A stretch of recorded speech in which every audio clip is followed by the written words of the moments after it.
قرآن کریم کی سب سے چھوٹی سورت میں کتنے حروف ہیں؟ اس سورت کا نام بھی بتائیں گے، اس کے حروف کی تعداد بھی بتائیں گے۔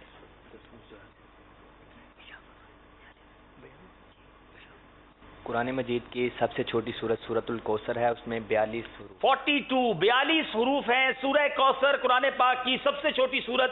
جواب بالکل درست دے دیا ہے جناب۔ سوال یہ ہے وہ کون سی سورت ہے جسے تہائی قرآن کے برابر قرار دیا گیا ہے؟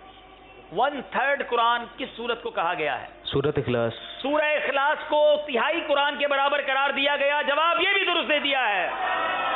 سورہ آل عمران کا نام آل عمران رکھنے کی وجہ بیان کیجیے جناب۔ سورہ آل عمران کو کیوں کہا جاتا ہے آل عمران؟ آل عربی میں اولاد کو کہتے ہیں، اور اس صورت میں چونکہ حضرت مریم رضی اللہ تعالی عنہا کے والد حضرت عمران رضی اللہ تعالیٰ عنہ کی اولاد کا ذکر ہے، اس مناسبت سے اس کو سورۃ آل عمران کہتے ہیں۔ سورہ آل عمران کے 4 اور 5ویں رکوع میں آیت نمبر 33 تا 54 حضرت مریم رضی اللہ تعالیٰ عنہ کے والد عمران کی آل کی سیرت اور ان کے فضائل کا ذکر ہے۔